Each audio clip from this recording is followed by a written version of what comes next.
देखा, बिहार में भी स्थापित करने का काम किया। इसलिए साथियों, हम लोग तो नेशन फर्स्ट वाले लोग हैं और बिहार अब समृद्धि की ओर रास्ते पे चल चुका है। देश के यशस्वी प्रधानमंत्री नरेंद्र मोदी जी ने विकसित भारत करने का निर्णय लिया और 2047 तक दुनिया के पूरी अर्थव्यवस्था खड़ा करके दुनिया के सबसे ज्यादा विकसित राष्ट्र बनाने का निर्णय लिया। और बिहार में भी हमारे पूर्व मुख्यमंत्री नीतीश कुमार जी ने समृद्ध बिहार का सपना देखा है। ठीक ही कहा कई साथियों ने कि बिहार के लोगों को राष्ट्र के साथ निर्माण में भी कई लोगों ने योगदान दिया, लेकिन अब बिहार को तेज गति से विकास करने की जरूरत पड़ी। अभी तक हम जन कल्याण की बात कर रहे थे, अभी तक हम बेसिक नीड्स जो है गांव तक पहुंचाने की बात है, सड़क, बिजली, पानी कैसे हमारे गांव तक पहुंचे।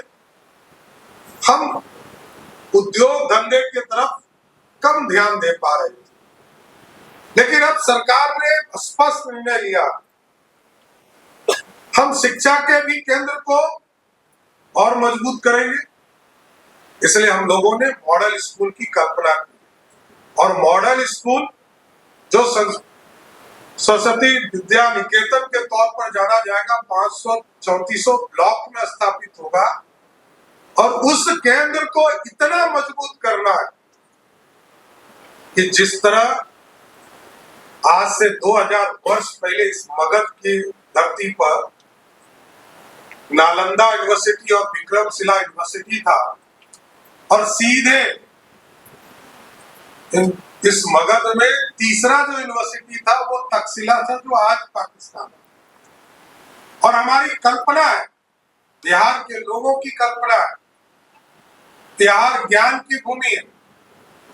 बापू को भी यहाँ स्थापित करने का काम बिहार के लोगों ने किया। मोहन करमचंद गांधी जो यहाँ लोगों के बीच में आंदोलन करने आए, उनको भी बापू बनाने का काम किसी धरती ने किया, यही बिहार था जिसने उनको बापू बनाने का काम। कई बड़े नेता यहाँ मधुली में आए, जॉर्ज फर्नांडिस आए, शरद यादव जी, सबका सम्मान इसी राज्य ने किया। समाजवादियों को भी पूरी तरह संरक्षण देने का काम किया। अब बिहार ज्ञान की भूमि और बढ़कर आगे बढ़कर काम करना चाहिए। इसलिए मैंने अभी सभी लोगों को कहा है, यह जो सरस्वती विद्या निकेतन है हमारा मॉडल स्कूल, इसकी कल्पना ऐसी करनी है जिस दिन यहाँ के महत्वपूर्ण विद्यालय से, चाहे वो कॉन्वेंट हो या प्राइवेट स्कूल, उससे नाम कटाकर हमारे मॉडल स्कूल में लोग नामांकन कराने लगेंगे, उसी दिन बिहार के नौजवानों का सपना साकार होगा। क्योंकि ज्ञान एक ही रास्ता है जिससे आप समृद्ध हो सकते हैं और वो है ज्ञान अर्जन करना। इसका कोई दूसरा रास्ता नहीं। जो शॉर्टकट अपनाता है उसको बेऊर जेल ही जाना पड़ता है। और रोज आप लोग देखते होंगे, जो अचानक अमीर बनना चाहता है, रोज अल्टरनेट डे आपको पेपर पे मिलता होगा, उसके घर पर छापा पड़ता। और आगे भी मैं आश्वस्त करता हूं बिहार की जनता को, जो भी भ्रष्टाचार करेगा उसके लिए बेऊर जेल का ही गेट खुला है। क्योंकि हमारे लिए ना भ्रष्टाचार,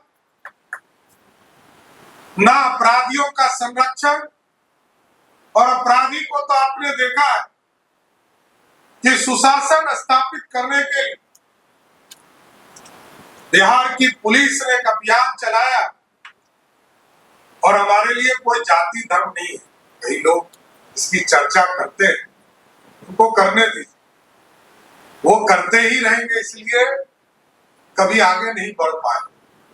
सत्ता के केंद्र में बैठा व्यक्ति यदि जाति से चिपका रहेगा तो कभी बिहार की समृद्धि नहीं आएगी। जाति से बाहर आना होगा, जमात के लोगों को आगे बढ़ाना पड़ेगा और बिहार की चिंता करनी होगी।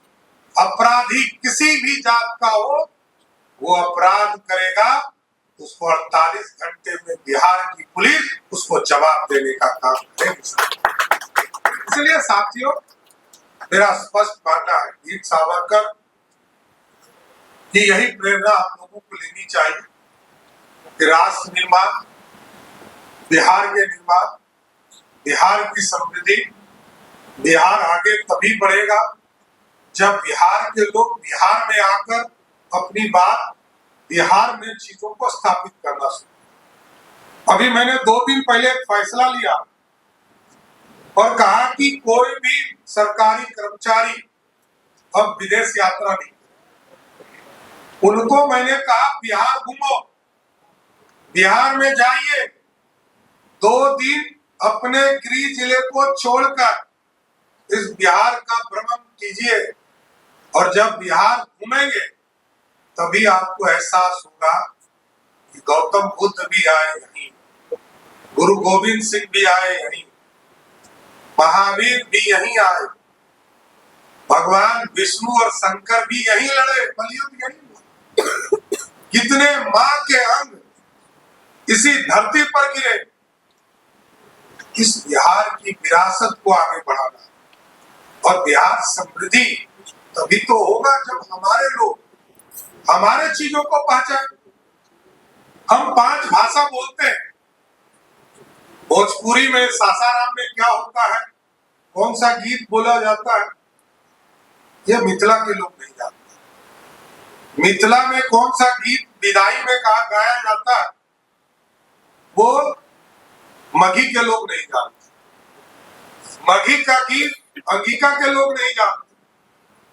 मैंने तो कहा इस छोटे से बिहार में जहां वैसे तो आबादी मेरे दुनिया के डेंसेस्ट पॉपुलेशन में से है, झारखंड और बिहार जब बटा था तो लगभग 6.5 करोड़ बिहारी बचे थे और लगभग 3.25 करोड़ झारखंड चला गया। आज हम 14 करोड़ बिहार के लोग हैं। दोनों का क्षेत्रफल लगभग बराबर है, 19-20 का, लेकिन उनकी आबादी और मेरी आबादी में 3 गुना का फर्क। आज भी उड़ीसा और बंगाल को मिला दीजिएगा, दोनों को मिला दीजिएगा, उसकी आबादी अकेले बिहार में। दुनिया में मैक्सिको से बड़ा राज्य बिहार है। अमेरिका की जितनी आबादी है उसका आधा बिहार में, और अमेरिका हमसे 20 गुना बड़ा है। अब सोचिए इस क्षेत्रफल में हम रहते हैं और इसको समृद्ध बना। हमारे कई लोग महापुरुष, हमारे कई साथी, हमारे नौजवान बाहर गए क्योंकि उनको उचित रोजगार नहीं मिल पाया। ये सारे चीजों की चिंता हमको करती है। इसलिए तो मैंने कई चीजों में फैसला लिया। अभी आपने देखा होगा, मैंने कहा बिहार के अंदर कोई भी कॉन्ट्रैक्टर आता है बिहारी से ही काम कराता है, लेकिन ठीका उसके नाम से होता है। मैंने कहा 50 करोड़ तक के ठीके में L3 पर भी बिहारी होगा, काम भी बिहारी को ही मिलेगा, दूसरे को नहीं होगा, क्योंकि बिहार का पैसा बिहार में लगेगा। बिहार की समृद्धि तभी होगा जब बिहार का पैसा बिहार में लग सके साथ। और जरूर मैं कहूंगा कि कल तक हमने जन कल्याण के काम किए हैं, इसलिए अब विभागों को भी मैंने कहा कि 3 भाग में बांटिए अपनी व्यवस्था को। एक, आपके जो एस्टेब्लिशमेंट है, हमारे लोग हैं जो हमारे नौकरी में, उनके एस्टेब्लिशमेंट की चिंता कीजिए।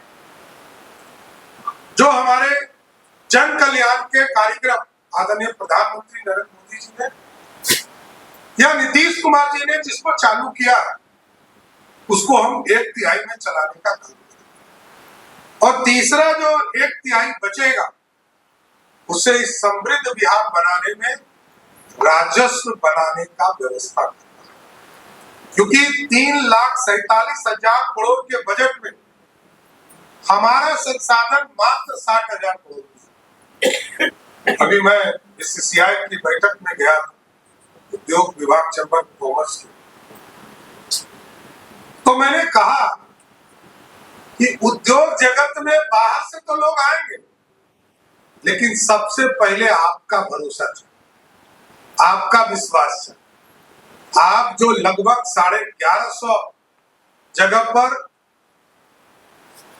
ब्याडा के द्वारा बिहार में उद्योग लगाने का काम किया जा रहा है, उसमें से लगभग 800 चालू हो गए, और हम लोग ये प्रयास में हैं कि आगे और भी पॉलिसी में चेंज करना हो, इसको चेंज करेंगे। जितने बिहार के बिहारी लोग पहले उद्योग लगाए हैं, उनको सर्वप्रथम चालू करने का काम हमारी सरकार करेगा, क्योंकि बिहारी जब तक समृद्ध नहीं हो, बिहार के लोग खड़े नहीं हो, तो दूसरा तो आएगा भी तो आप कहिएगा, अरे जब मेरा सरकार मेरी काम नहीं कर रहा, आपका काम क्या करे। इसलिए साथियों, एकदम पूर्ण रूप से बिहार की समृद्धि के लिए काम करना है, बिहार की अर्थव्यवस्था को खड़ा करना है, और जो वीर सावरकर ने राष्ट्रवाद के प्रतीक के तौर पर इस देश में आजादी के लिए लड़ाई लड़ने का काम किया है, मैं जरूर आश्वस्त करता हूं आप तमाम साथियों को कि वीर सावरकर के आदर्शों को बिहार की जमीन पर भी उतारने का काम करूंगा। इतना जरूर आश्वस्त करते हुए, क्योंकि हमें दिल्ली जाना है, माननीय उपराष्ट्रपति जी से मिलना है, और कल राष्ट्रपति जी को महामहिम राष्ट्रपति जी से मिलकर उनको आग्रह करने वाला हूं कि बिहार आप आइए, और बिहार में जो हमारे यहाँ तिलका मांझी तिलकपुर गांव है सुल्तानगंज के पास, वो महान स्वतंत्रता सेनानी के नाम पर एक मूर्ति बना है। हम लोग चाहते हैं, हम लोगों को मेरे से आग्रह किया था तिलका मांझी यूनिवर्सिटी के लोगों ने कि आप चलकर उसका उद्घाटन करें। हमारे लिए गौरव की बात है कि महामहिम आदिवासी समाज से आती है, और प्रथम पहली बार कोई आदिवासी समाज के लोग इस देश में महामहिम राष्ट्रपति बने। तो मैं उनसे आग्रह करने वाला हूं कि आप चलकर बिहार की धरती पर जो तिलका मांझी यूनिवर्सिटी है, वहां का एक भव्य मूर्ति लगा है, उसका उद्घाटन करने का काम करें। इसलिए साथियों, मैं फिर से वीर सावरकर जी के चरणों में श्रद्धा सुमन अर्पित करते हुए अपनी बात को विराम देता हूं।